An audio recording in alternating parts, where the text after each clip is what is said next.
what's interesting is that, during this time, I don't know if this is something you've noticed, but there's some kind of virtues that have been used to as like Trojan horses to fake people out into doing things that are just not at all what what they are labeled as. So something like caring for the earth, on that basis, under the label of we are caring for the earth, you have all manner of anti-human policies, like this net zero madness, and it's like, wait a minute. But I can reject that stuff, but still retain the label. I actually really care about Mother Earth. Most people do. Most Right. people recognize that we only have one Earth, and we all want to care for her, and it's great, right? And again, I talked about this in my TEDx talk, but that's the thing we need to reclaim. I think we need to Right. reclaim some of these virtues and say that's still a virtue, and I subscribe to that virtue. What I don't subscribe to is all the nonsense that you tried to pack in with that virtue and get people to swallow as a big horse pill.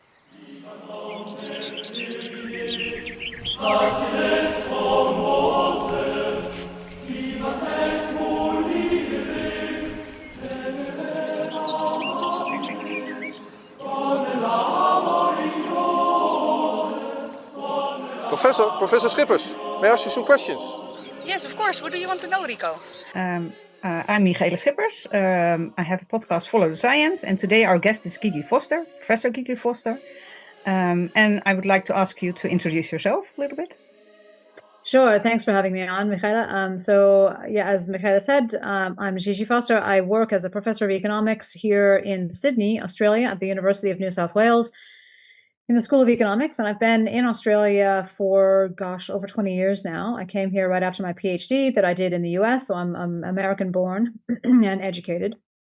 Went to the elite high school, Exeter, and then an elite university, Yale, and then came out here, joined University of South Australia, worked there for 6 years, and then came here to UNSW, and I've been in Sydney since about 2009. So what I do, I guess, I have a standard position at a mainstream university. So I have a teaching research service position, and I've held that position at various levels for, what has it been? I guess 15 years now, or 16 years. So my actual job description is a standard teaching research service position. So it's supposed to be 40% research, 40% teaching, 20% service or engagement, or whatever you want to call it. But in practice, the way I spend my time is quite different to that on paper, I think, and to what a lot of university professors spend their time doing. So I spend a lot more time, I would say, than 20% of my time doing media, engagement with the public, community events, writing op-eds, writing newspaper articles of various sorts, writing blogs, and just generally trying to be relevant to the community that basically funds my salary, because I do work at a public university. And then I do spend also quite a lot of time on both teaching and research. So I have an active research portfolio in all sorts of different areas: education, time use, experiments, administrative data, behavioral economics, Australian policy generally.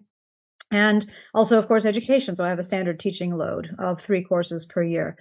So, that's my traditional normal job. But a lot of the stuff that I've been working on, particularly over the last 5 years, that has come out of the COVID era is not really easily classifiable into those 3 buckets. So it's sort of a bit of everything. I've written 2 books on COVID that people may want to look up. So one of them is The Great COVID Panic: What Happened, Why, and What to Do Next. That's co-authored with Paul Freiters, who's a friend of both of ours, and Michael Baker, both economists. And then my second COVID book is with Sanjeev Sablock, who is also an economist, a public service economist, until he and the Victorian Treasury parted ways over their disagreements on COVID policy.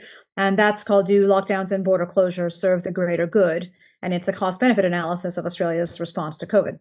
Right. So it's those very, 2 books. very similar to For the Greater Good, the devastating side effects of the COVID-19, ripple effect of the COVID-19 crisis, was a paper I wrote for the whole world. And you wrote a similar analysis, but more economic, maybe? Yeah. There you go. Exactly. So the Great COVID Panic had a kind of more global orientation. So it was more about, the panic around the world and the various costs that we were anticipating would fall out of all of our policy responses around the world. We had I think a case study of the UK, but it was basically relevant to the whole West.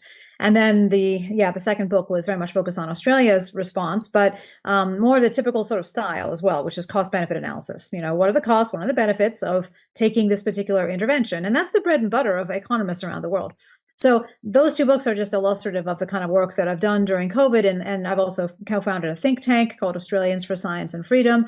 I'm involved in the new university experiment called Academia Liberamentis, which is run by our mutual friend Paul Freiders and his wife Erica Terpstra in Belgium, and we can talk about that a bit more. And I've just been much more involved in media stuff even than I was pre-COVID, and even then it was already a lot. So I have a kind of unusual profile, I think. Yeah. So how many hours in a day are there, and how many things can you do in a day? Because I tend to say that I work like almost 5 jobs. Or 6 or 7 maybe, if I count the house job also. Yeah, no, exactly. There's a lot of hats that you have to wear, right? And particularly with my think tank, I mean, I'm a director, so I have to organize things. I'm actually organizing about 5 different events over the next 6 months or so, both for the think tank and for some community organizations, for the peak body of the Economic Society here in New South Wales, the peak body of economists, professional economists. And for a high school economics competition that I run, both the national one and the regional one that I also run. So I'm running all these events. So I have to organize those things, which means administration and logistics and management, people management. But then I also have to, I don't have to, but I also write blue sky research or ideas for the future, right? What should our societies look like if we want to better suit human needs? Yes. For the health system. Maybe something we can talk about, because I wrote something that's called Letters to the Future, where people can write about their ideal life if there were no constraints, versus the life that will come to pass if we don't change anything, or the world that will come to pass if we don't change anything. And then the second part, because many people say, what can I contribute? And you found a way to contribute to this better world, but many people are like a little bit helpless, like, what can I do? And then in the second part, they can formulate goals, what they want to contribute. So, for instance, I said I want to contribute by I have the Great Citizens Movement.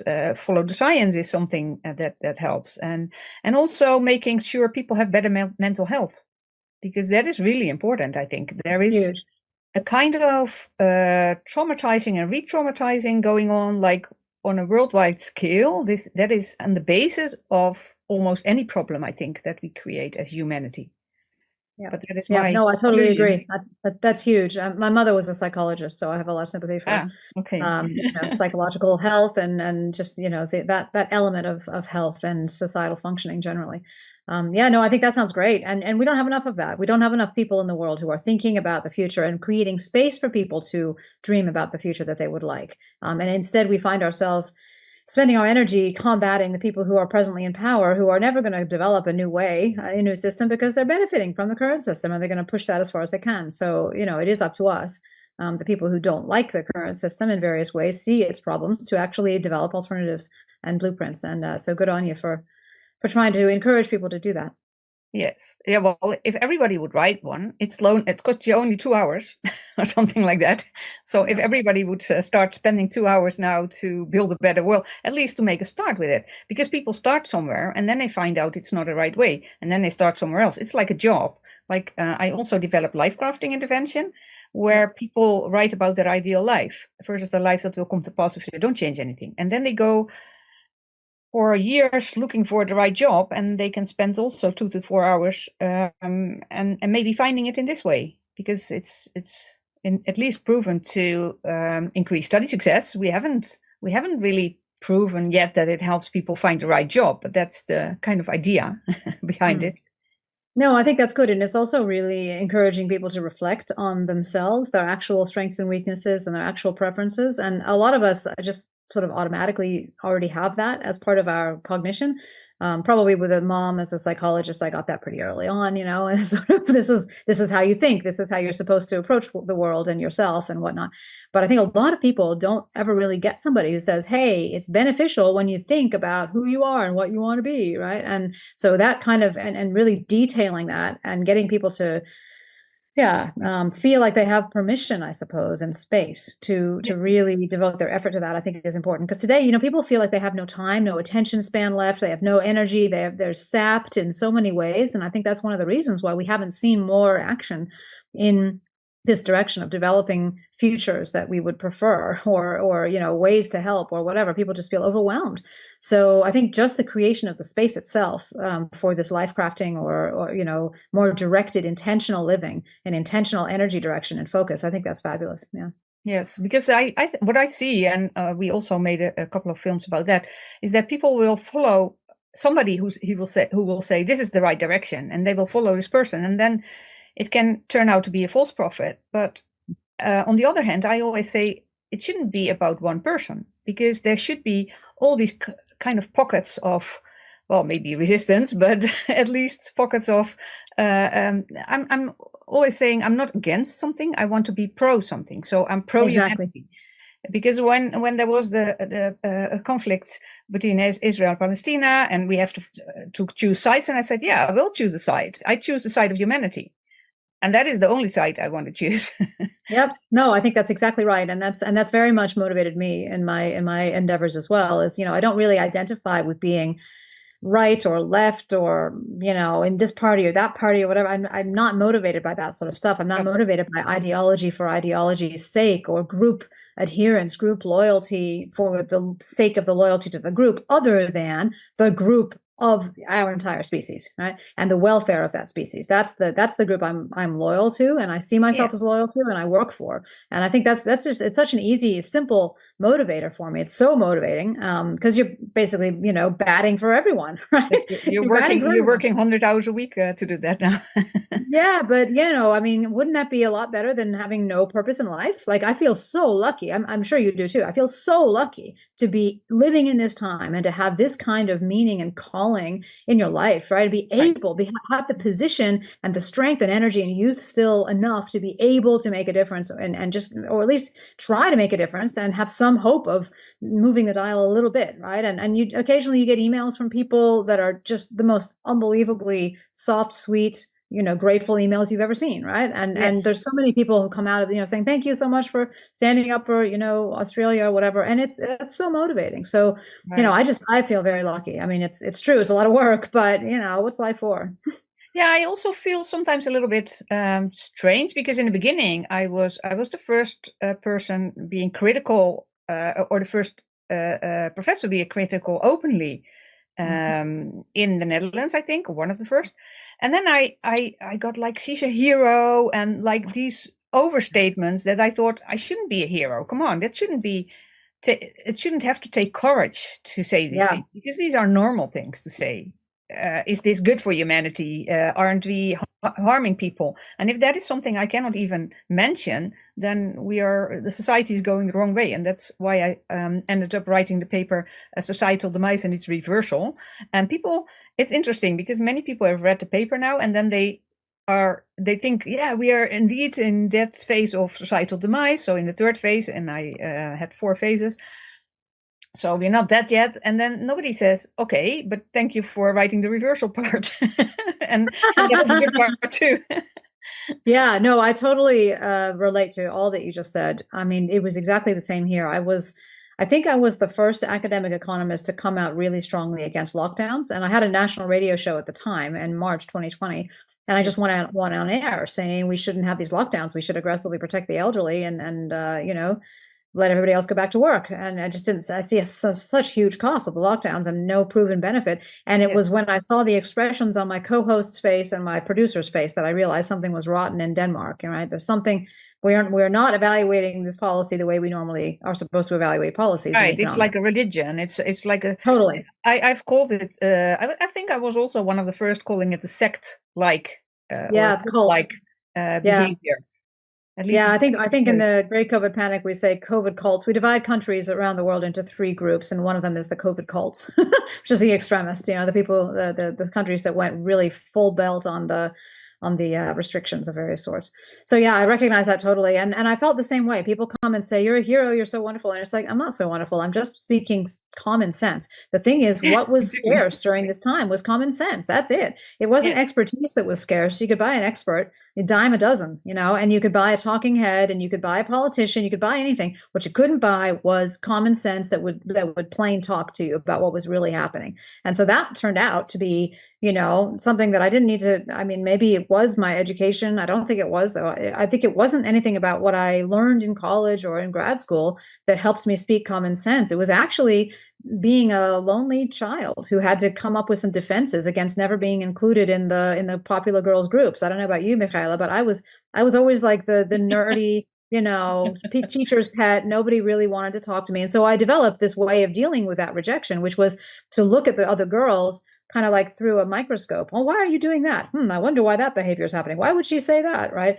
And to get my security, my personal self-worth and sense of value for myself from my immediate family, my parents and maybe one or two really close friends, but not from the broader group. And so I think that defense mechanism is really the thing that became a shield, a personal shield in the battle during COVID. Was it didn't really bother me that most of Australia seemed to think I was a witch. Or crazy. Well, yeah, crazy. Yeah, I can imagine. Actually, I always thought that I was not part of the group because I come from a very dysfunctional family. But I recently found out that I might be have some high intelligence as well playing a role here. So I'm still not sure because I didn't measure it. People want to measure that, and I'm like, yeah, well. I'm one of the top 2% scientists in my field now, so maybe I'm a little bit more intelligent. I don't know. Look, I don't think that even intelligence mattered during this time. I mean, of course, I took the IQ test. No. But what I'm saying is, I was out of the group because of that. Because I can't do small talk. I cannot do. I have the same problem. I hate small talk. I hate it. I hate small talk. I know, but I mean, but it is also true though that like. I don't know, intelligence. People think, well, are they smart enough to see through? It's not about smarts. It really isn't. It isn't about what you learn in school. It's not being an expert. It's nothing, you can have an IQ that's, 3 standard deviations above the mean, and you can still, in fact, you'll probably be even more likely to get swept up in the crowd psychology because you can make all sorts of fancy pants rationalizations for the silliest stuff that the group comes up with. That's the current truth. Whatever today's truth is, you can justify it. Well, I know my colleagues have come up with papers stating how the government can even do more to manipulate people into the right behavior.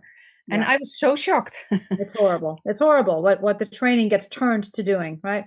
Yes.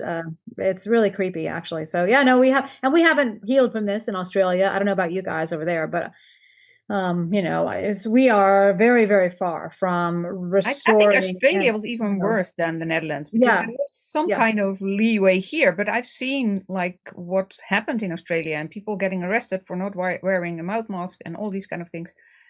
Well, it's not only the extremity of the COVID era, but also just afterwards. Like we just haven't reconciled with each other. I think in the US, there's a beginning of a reconciliation, which probably kind of started when Trump won the election and the kind of other side of politics reasoned that, okay, well, maybe we need to talk to these people a little bit more. So that those conversations are just starting to begin a little bit. So, and even though that's left right, I'm hoping that translates into kind of mainstream COVID versus kind of resistance COVID, and really brings people together across that aisle.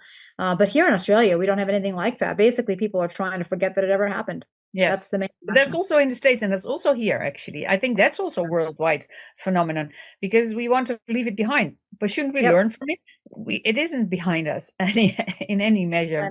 I know. It's very tragic. And I mean, I'm organizing, as I said, a few events coming up, and one of them is a panel discussion on the cost of living crisis. So in Australia, we reckon we're living through a cost of living crisis.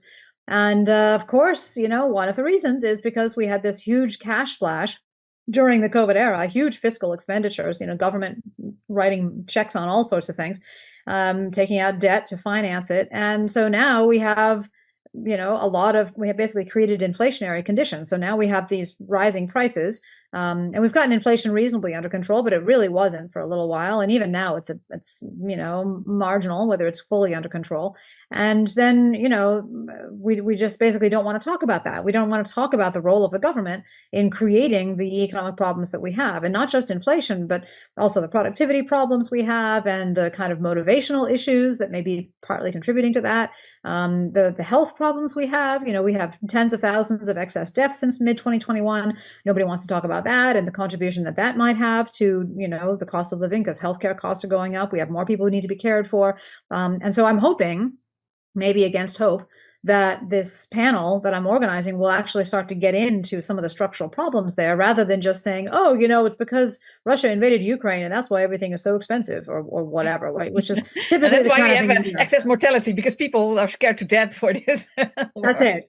Yeah. I mean, tell me how that makes sense. I don't know.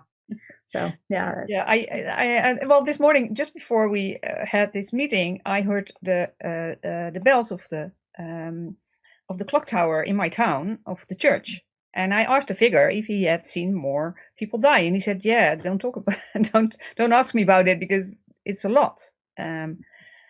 So, and I also asked him, "Do you want to do the same next time if this happens?" And he said, no way. I'm going to keep the church open." So that's good. That's good. Yeah. I mean, I wonder about that here in Australia, because as you say, we had such compliance here.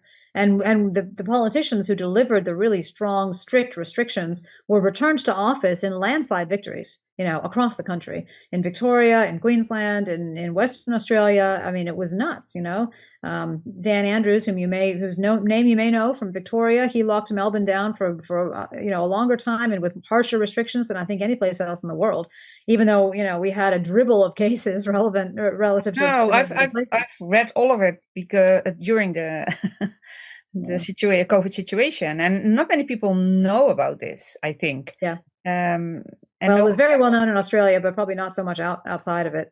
But yeah, people really fell in line and demanded more protection from the COVID boogeyman, And so I do wonder, if we had another one, would people call for lockdowns again? Would they say, we've got to be protected, we've got to protect the kids, protect the grandmas, so we got to get. Well, that's what is really important is that people start to think for themselves. Because I just want to make a bold statement: can we abolish the government altogether?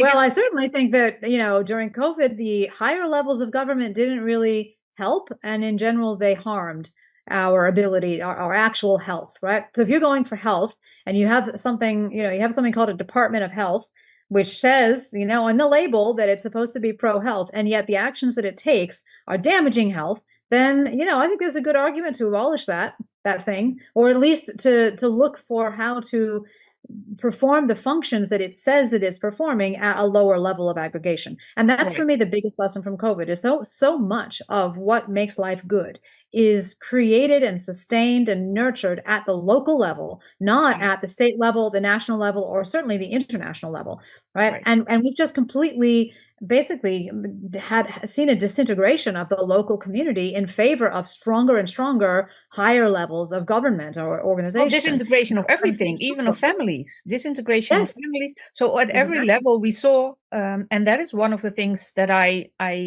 was really worried about during the COVID situation, because is there such a level of disintegration? People are dependent on each other to survive, and if we break that bond, like literally, you have to stay like I don't know how much it was, but it was 1.5 meters here in the Netherlands. Then it's I don't even remember. It was some stupid number. I think it kept going back and forth between 1 meter, 2 meter, 1.5 meter, whatever. It's just, you could never keep up with it. I mean, I'm sure I broke the rule many times, not even because I was wanting to, but just because it was a new rule. But yeah, no, that kind of separation of people from each other, and really important relationships, like your mother dying in the aged care home and not being able to go see her, she dies alone. I mean, that is the most offensive, inhumane policy I could imagine, right? Yeah, you cannot even imagine something more it's horrific. Terrible. It's horrific. This poor woman who's given her whole life, and then the society turns around and says, we're doing this for your own good. I mean, come on, right? It's just unbelievably offensive. So that sort of stuff. And I just don't think people have gotten to the mental place. I mean, you're the psychologist, you can tell me, but I don't think people have arrived at a place psychologically, mentally, where they can handle conversations about that, because they're traumatized. This is so traumatizing for people that they kind of shut up. And the only way to do that is not to force them to see it. It's to very slowly come to grips with it, like you would treat any trauma, I think. Yeah. You wouldn't say, actually, there is a new trauma treatment. I heard that they have people relive the whole same thing again. If you get raped, you don't want to relive that. So that is counterproductive. So you have to find a way to make it more productive. And well, I totally agree. And we actually have a lady here who's a psychologist as well. Well, sorry, former registered psychologist, because, you know, she got slammed by OPRA, which is our medical professional registration body, for speaking out about the harms to children of the school closures. She's a child psychologist, and she so she hasn't had a job for 4 years or something since she made a video that went viral. That's how I learned about her.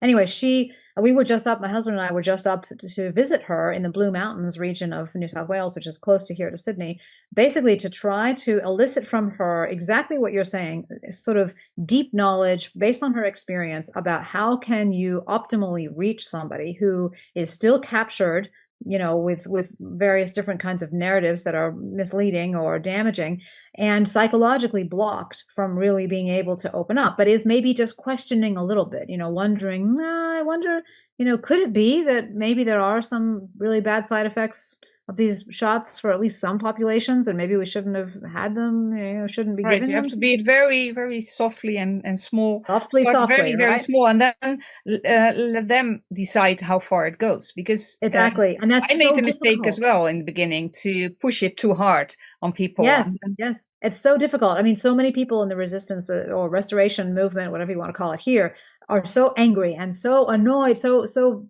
you know, I mean, frustrated is an understatement, because for 5 years they've been saying the same thing, right? And they're still not getting through, and they're feeling like, well, when are we ever going to have, you know, a reckoning?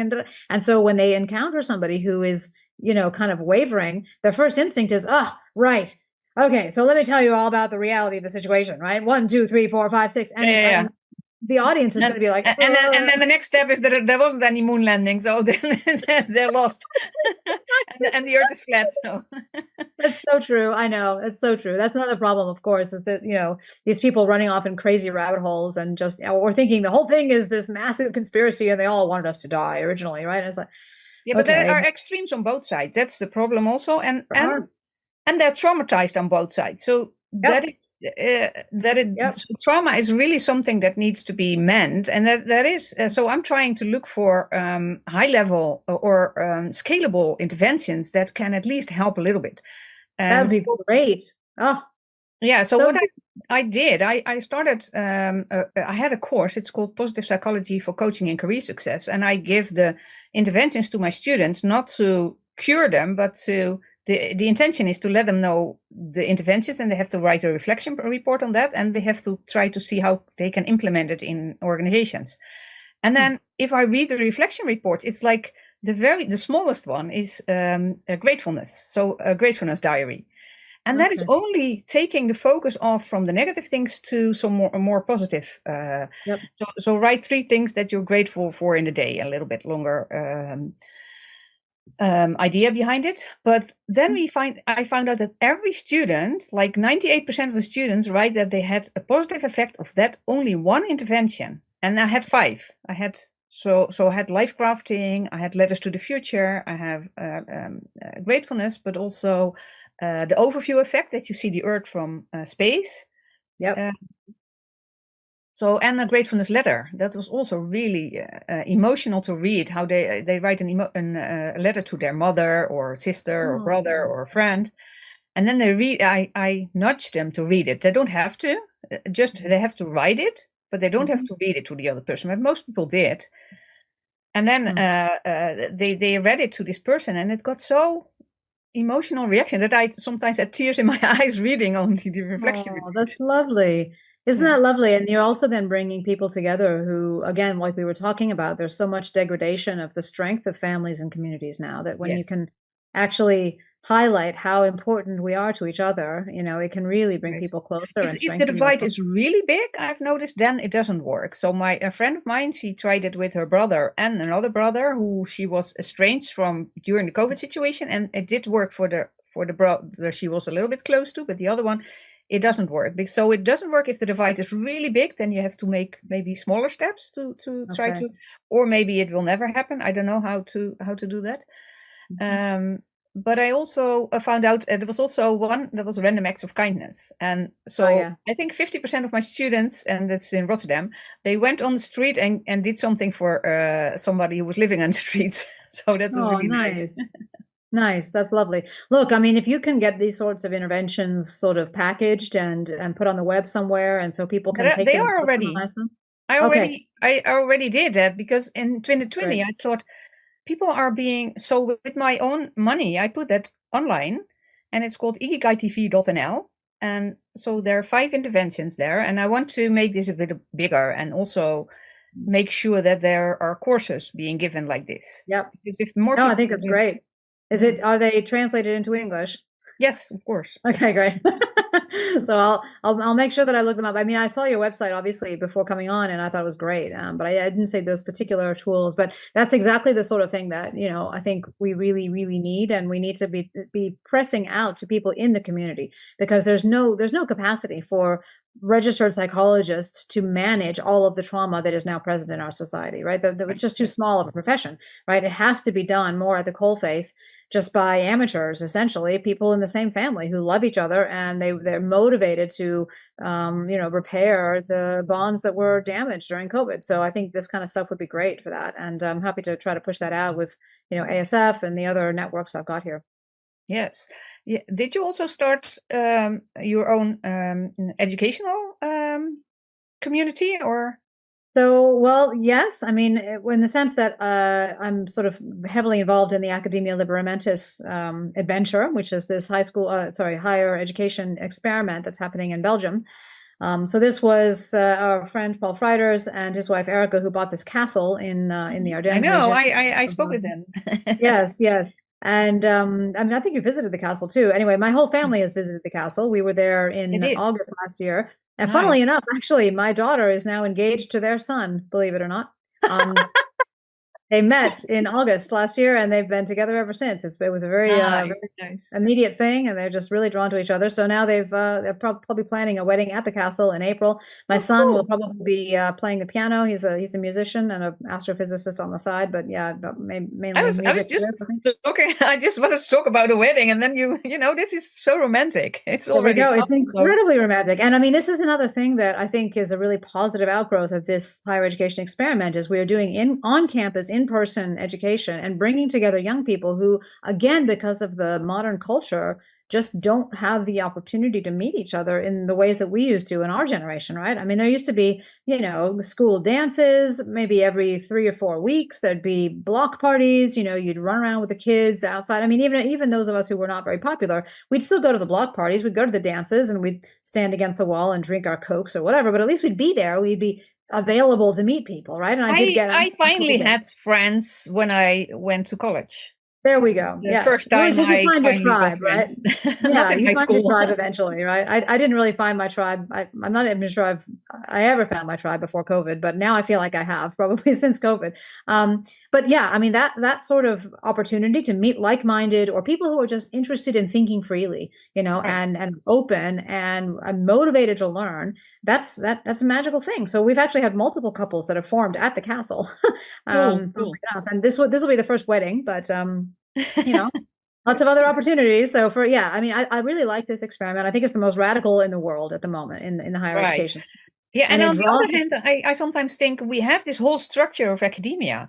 And I've been, Paul complimented me by being able to stay in academia for 25 years and tolerate the toxic, sometimes very toxic systems.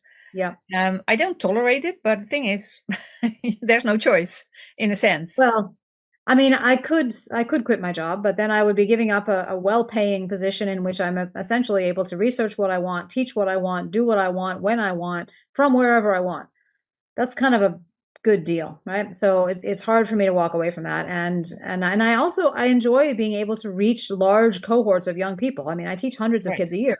And I can talk to them about the COVID policy stuff. I can encourage them to be reflective about their own thinking processes and all the things that, you know, we would like to do. I can insert in various subtle ways or not so subtle ways into what I teach. And there is still some academic freedom to do that. So I'm very grateful to my position here, but I also, like you, I see the massive problems that we have in mainstream academia today and mainstream science generally, right? The publishing systems and the careerism of the academics, the kind of soulless nature of the university environment now, where it used to be much more active and vibrant and you could really actually say anything. Now you really can't.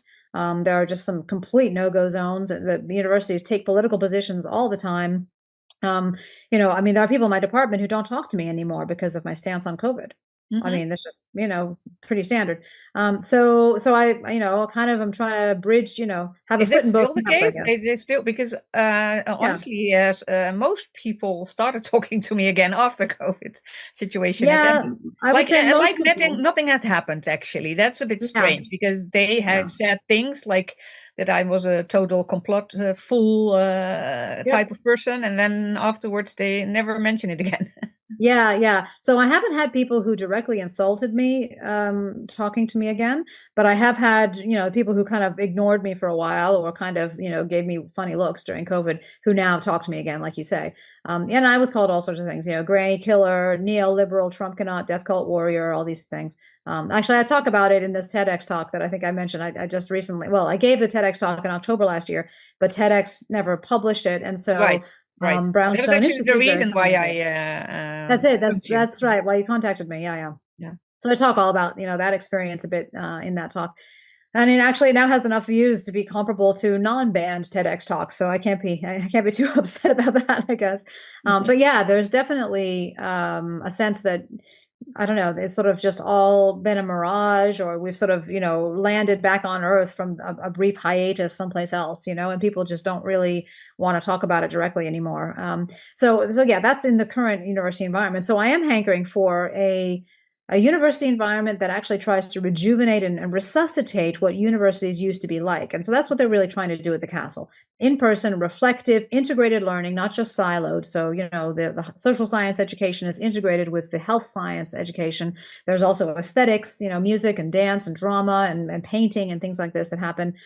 Exercise, physical exercise, healthy eating, just community living. Everybody helps out with the cooking and the cleaning and the, resolution of disputes and whatnot. So it's a very kind of real community that they try to foster there. And it's, oriented towards education and training for the betterment of their societies. So, we want to bring young people in and train them with the best knowledge that we have, the most useful knowledge from the social sciences and the health sciences, so they are equipped to go out into the world and make a difference, make a positive difference for humanity. That's the whole point. So, how can you not love that? It's a small trickle, and it has to start somewhere, I think. Yeah, absolutely. No, that's the biggest challenge, is finding the students who have the courage to actually, step out of the mainstream for 3 months or a year and do one of the programs. But it only takes 3 months or a year. So, I mean, most of the students who have come through have just done a 3-month program, which is, eminently sort of dovetailable with existing mainstream programs. So you could be a student at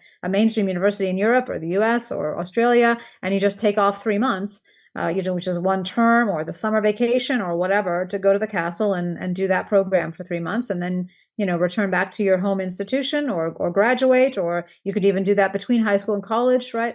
And then you're just much more equipped to get more out of all of your further education and experience. So, so yeah, we're trying, and obviously, the more students, the better. If anybody would like to look it up, liberamentis.org. I'm sure you'll put the links in the description. So, more students always welcome, and money is always helpful. It's a completely all volunteer enterprise. We have no endowment. The castle was purchased by Paul and Erica from their life savings, so it's not like anybody's backing this. It really is a completely independent exercise.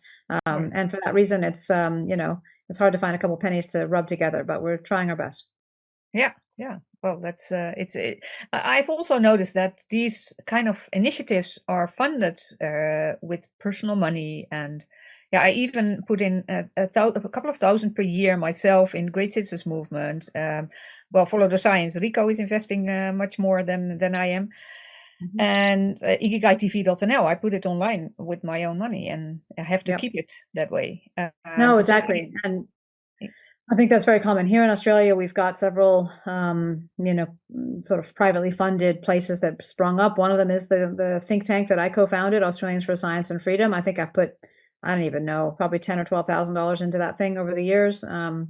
And yeah, who else is going to do it, right? You have to do it. I've got a good job. I have the responsibility to put my money where my mouth is. And so, we do that, but I don't have millions, right? I've got a few down there a year, so I can do that. But, I would love to find a few really, rich people who share our vision, who are willing to put money into something like this, instead of, for example, to a political party, which is typically where a lot of donations go here in Australia, at least, and probably in the US. I don't know about Europe.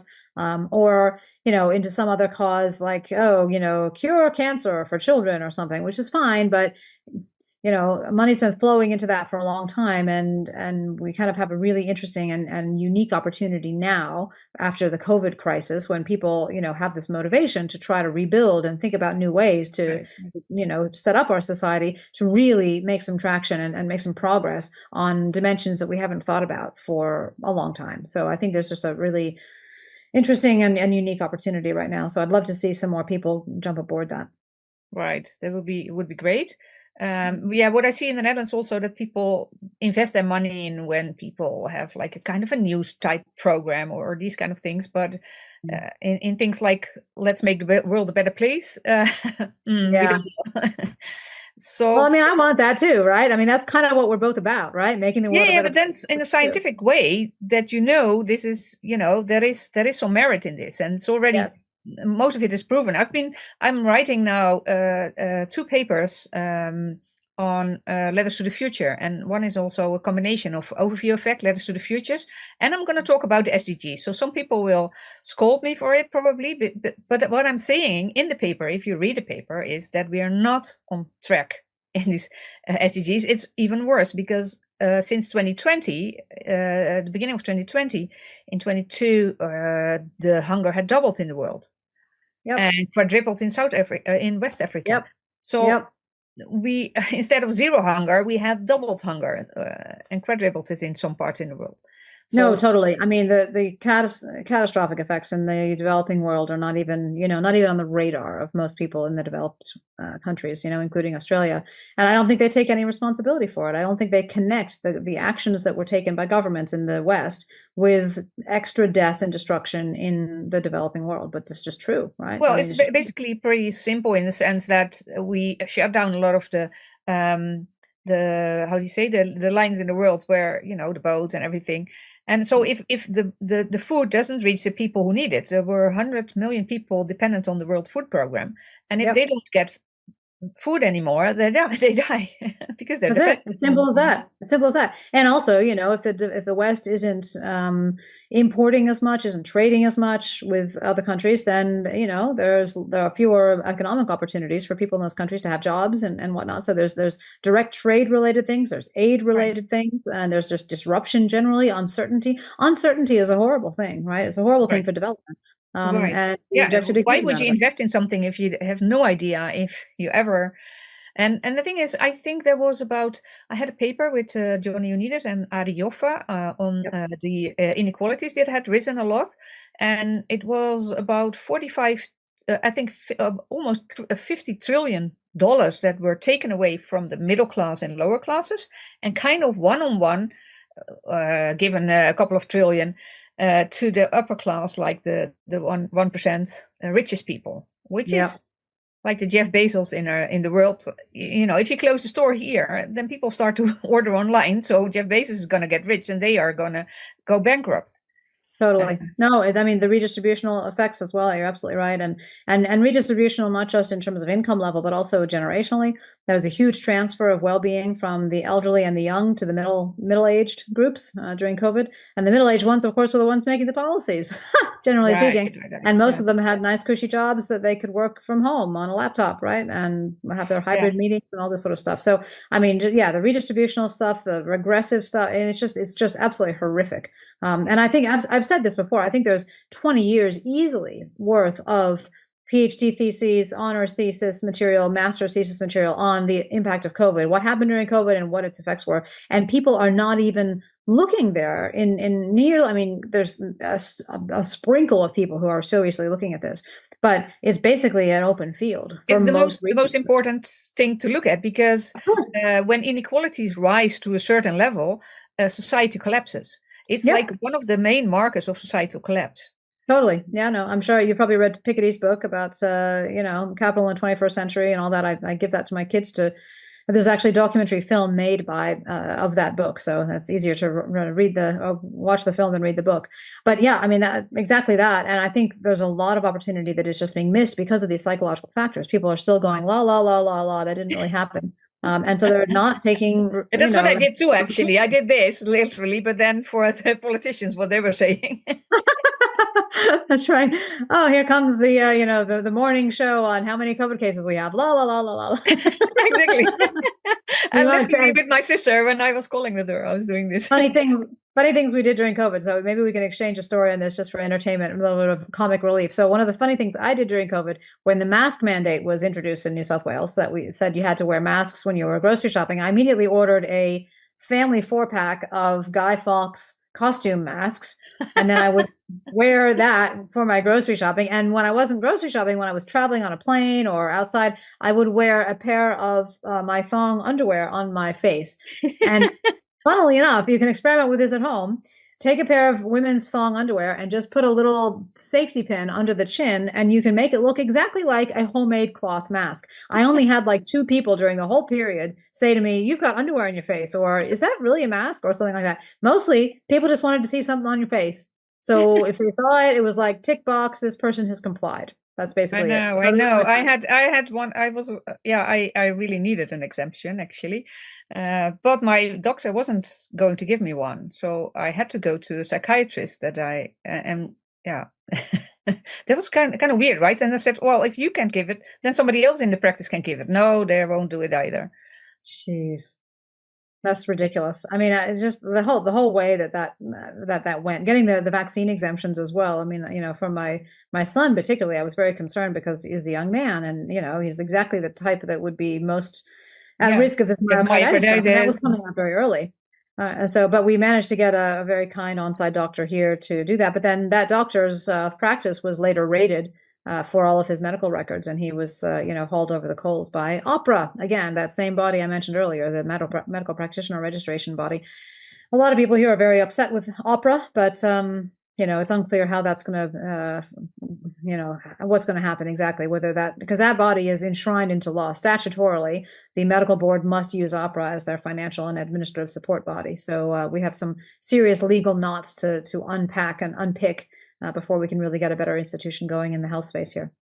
Yeah, there are actually in the Netherlands still some court, how do you say, some lawsuits against doctors who prescribe ivermectin or hydroxychloroquine. Wow, jeez. Yeah, I think one was like last week or 2 weeks ago. That was really, and the doctor who did this already is now. How do you say, with a pension? She has a pension now. So he's retired. Yeah. He's retired, yeah. But she's very active. Like, I did the right thing. I saved people. They kind of were better afterwards. So, and very much better. Not just a little bit, but very healthy afterwards. Yeah, no, good for him. I mean, and there's people who've come out of the woodwork. In this case, it's her, but there were a couple of doctors in the Netherlands. So what I'm wondering, if you could think about the ideal world and maybe also the ideal university, what would it look like to you? Well, first of all, as I say, a lot more happening that's healthy at the community level and the family level. So, families that were having dinner together, no screen time during meal times, cooking together, having more time off together. I would love to see a 4-day work week. I think we're heading in that direction in general. I think that'd be healthier for people. You don't want much less than that, I think, because you do want to make sure people have enough time in their professional lives to really pursue excellence and develop fully by the time they get to retirement age. But I think a 4-day week would be suitable for giving people the time that they obviously feel they don't have now to be able to get less addicted to social media. And for that, by the way, we also need community supports. There is some proof for that, right? There is some scientific proof that works. I think was it Iceland or I forgot. Yeah. No, there definitely are some promising ways to try to address that problem. And not just the social media, but all the other addictions, the social anxiety that has come out of COVID from keeping people away from each other. And then the young people just forget how to interact with other humans. The porn addiction and all these other kinds of negative social, dysfunctions basically that we've developed.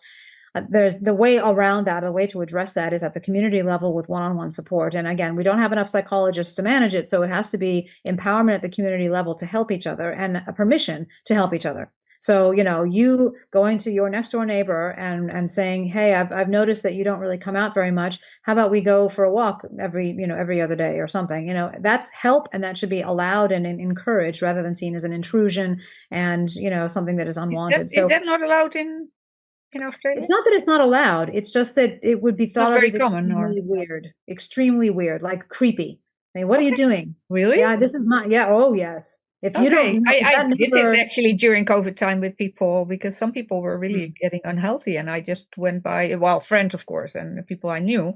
Well, if it's friends, it's different, right? That's fine. But if it's just like a neighbor, I don't know, a lot of people who are living in Australia, I don't think they know their next door neighbors' names or the people across the road. There's just this breakdown in community. So I would like to see a world where that isn't the case, where we have neighborhoods that look after each other, blocks that look after each other, and local health as well. So instead of having these massive hospitals, there's a hospital going up right around the corner from me, which it says the future of health, right? And it looks like this Stalinistic era building, forbidding Orwellian thing. And I'm just thinking, I don't want to ever go in Scary there. future. Don't let me get unhealthy, right? Yeah. Horrible. That's not the future of health. The future of health is in your hand. The future of health is in your community with a local person, maybe giving you some lifestyle advice or something, but they don't have to be super, super trained high up MDs. It can be just a community health nurse or something going around and taking people's blood pressure and saying, hey, maybe you want to get some more exercise or whatever, right? It's that you can do that much more simply. So again, community level stuff and education, which is not indoctrination. So my children, my kids are now in their 20s, but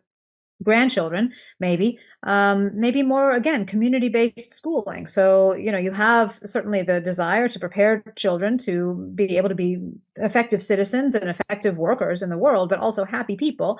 And you have kind of citizen oversight over what happens in classrooms. And you can maybe have public schools, but also private schools and, community schools and experiment with different kinds of curricula and actually have parents take an interest in and have a power to critique and change their children's experiences in these schools, right? So there's more oversight and more of a responsibility, again, on the shoulders of the community people. So again, you need a 4-day work week to enable people to have a little more time to take on some of these responsibilities. Things, and also build in positive psychology, probably, because I was looking at Australia actually before COVID, because they had some experiments where they were building in positive psychology into the curriculum.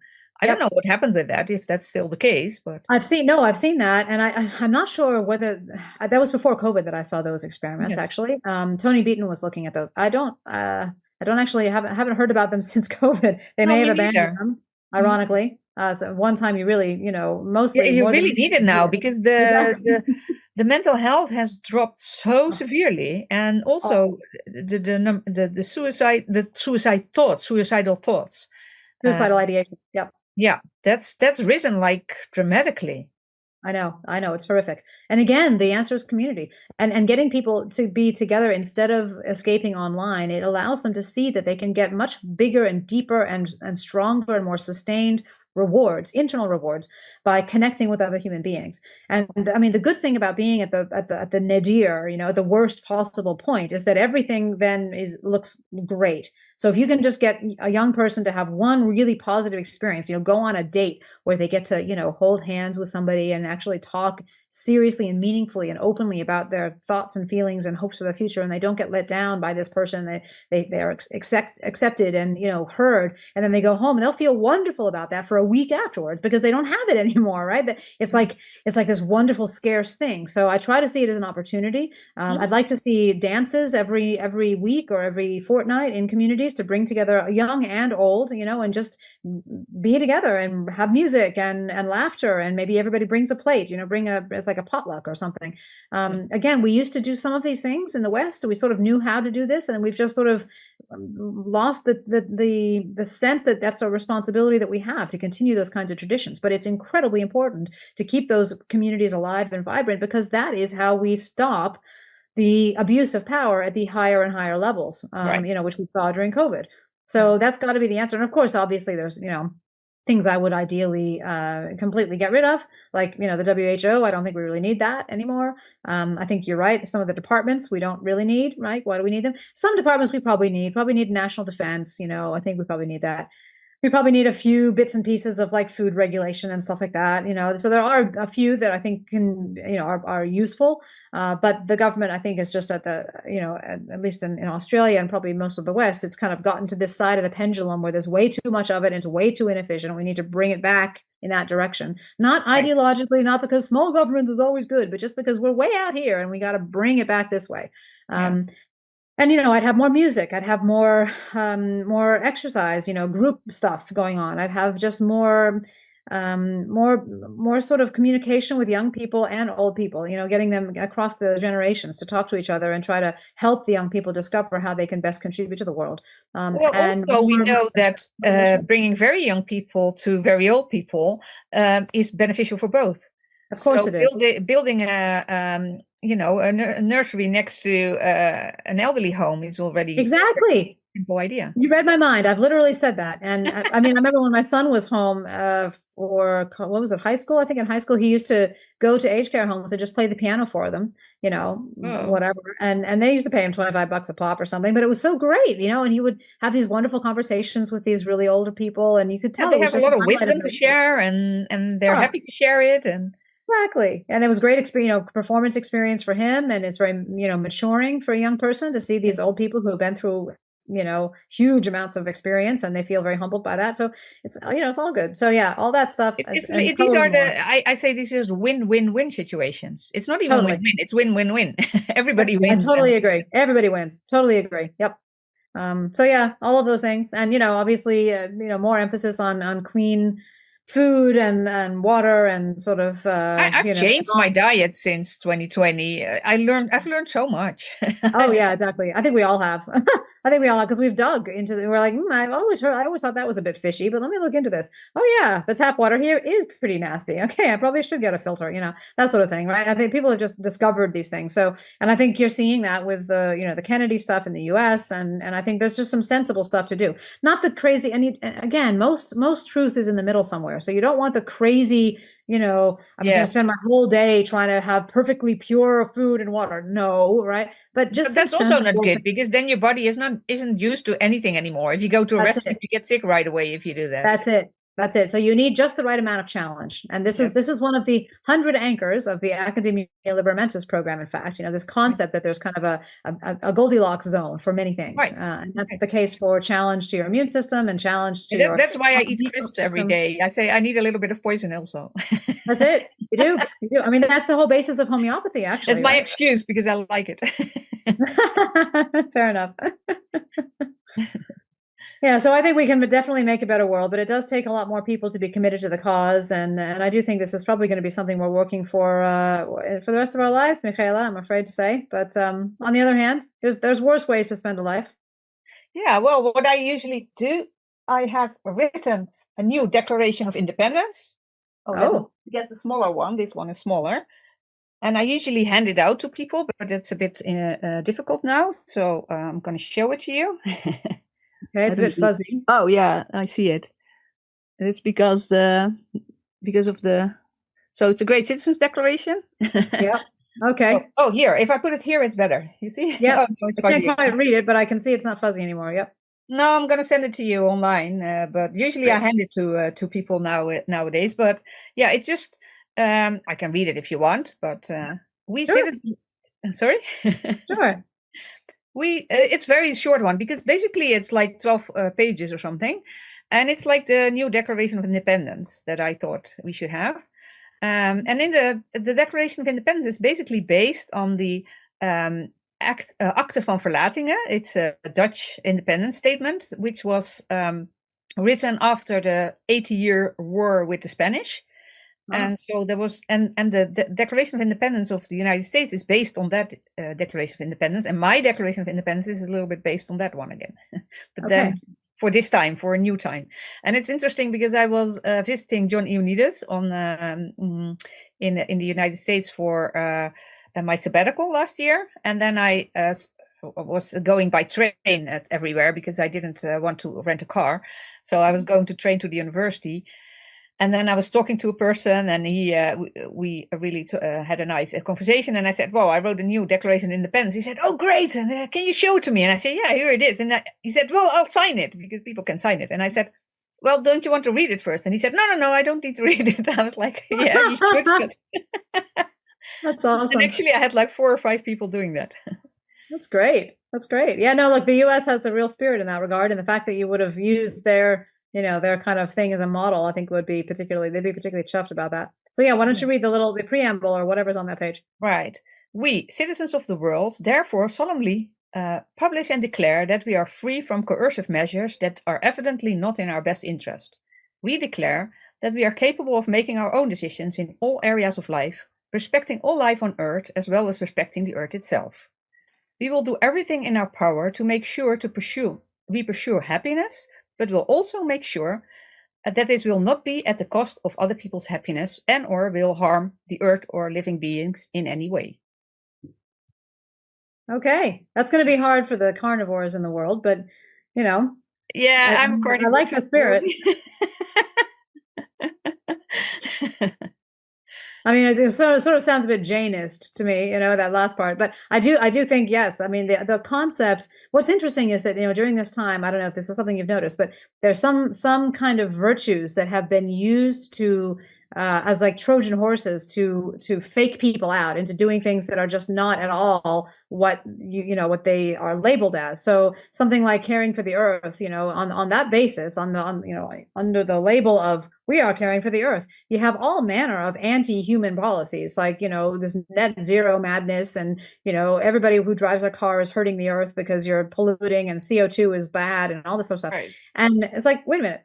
But I can reject that stuff, but still retain the label. I actually really care about Mother Earth. Most people do. Most people recognize that we only have one Earth, and we all want to care for her, and it's great, right? And again, I talked about this in my TEDx talk, but that's the thing we need to reclaim. I think we need to reclaim some of these virtues and say that's still a virtue, and I subscribe to that virtue. What I don't subscribe to is all the nonsense that you tried to pack in with that virtue and get people to swallow as a big horse pill. Right, because that's stuff that you were saying. It's the road towards that. And if you say, I want to keep the earth pristine and nothing happens to it, come on, I want to avoid harming it, but sometimes I cannot avoid it. And the only way to avoid this is that if there are no humans on Earth. But I don't want to kill every human on Earth. So, well, and I'm not even sure that that's true, because the humans have actually caused a lot of things to be created or sustained that wouldn't have otherwise been created or sustained, right? That the Earth has now gotten, right? I mean, a lot of the CO2 stuff is now making more plant life grow in places that it wouldn't have grown necessarily before, if you believe there's a connection at all between CO2, concentrations and. Yeah, then we should higher the concentration of CO2. Right. So I mean, I don't know. And there's stuff that we've done to preserve species, or bring back species. Didn't we just bring back like the dire wolf or something like that? Some crazy stuff that people can do. We can clone sheep and whatever, right? We can do some interesting things. We can make new breeds of things, hybrid species. I mean, the kind of strawberries we eat today didn't exist before humans came on. So we have created different kinds of life. I mean, it's life that we find useful and good and cute, and sausage dogs would not exist without humans. So, but we have had an impact on the world. It's not all negative, right? It's just sort of for our benefit, yeah. But it's still we love and care for the earth and animals, and so part of what our effect is to create more of the animals of the kind of that we like, right? So yeah, I mean, and I also think we don't have to come up with all the answers. I think there's groups of people, and if they have the same values, if they share the same values, so the values of the Great Citizens Movement are freedom is the first one, humanness, wisdom, and co-creation. If you have all those values and you live by these values, then you can create a better world today. Totally agree. Totally agree. Totally agree. You don't want to wait till tomorrow.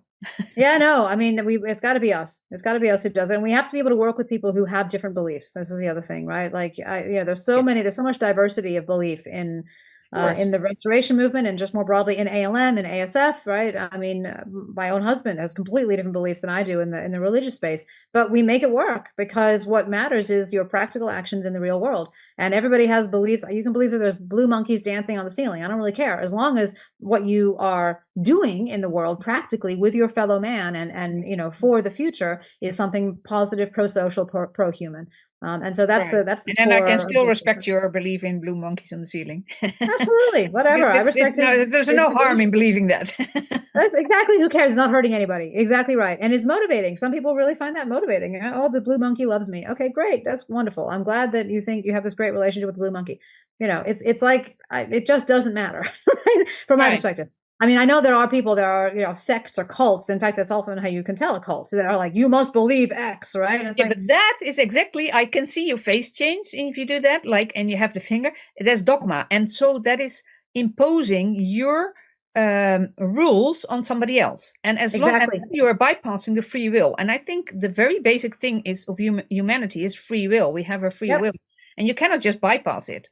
Well, not only that, you're right, you can't bypass it. And secondly, and I was having this conversation just the other day, if you mandate that certain choices must be made by people in society because you believe that they are the only moral choices, then you have taken away the mechanism for creating moral people from your society. Because people are only going to develop morality if they actually do have the chance to choose the moral action versus the less moral action. Right. And so you have to preserve that choice, right? Whatever architecture you've got and whatever your personal beliefs about what is the moral action or whatever, there's got to be, even if there's plenty of nudges to people to do the thing that's considered more moral. But nudges is something different than forcing.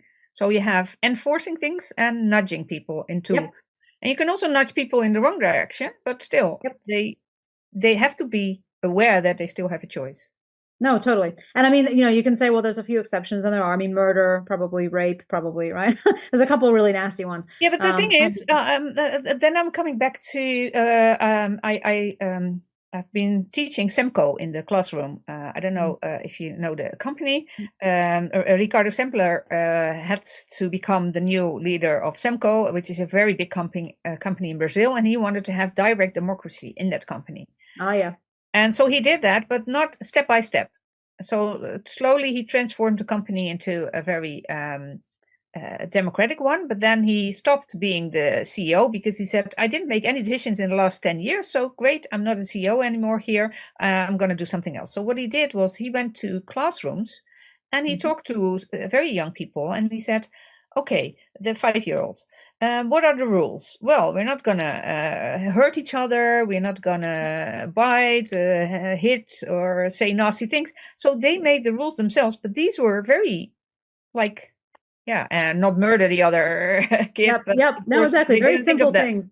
Yeah. They're basic things. And I think people do have a core of morality in them that they, it's very hard to shake out of a person. You can, but I think most people would sense when something is right or wrong. And, we just need to kind of, I guess, fertilize that a little bit. Right. And enable them to feel that matters. What they feel is right and wrong really matters. And we can build that into the life that they can lead in their society. So I think that's a very positive thing. Well, sounds great. Thank you for this nice conversation. Thank you as well for having me on, Michaela, and good luck with all the stuff you're doing. I hope that it all works well. I hope we can get to maybe meet in person, perhaps at the council someday.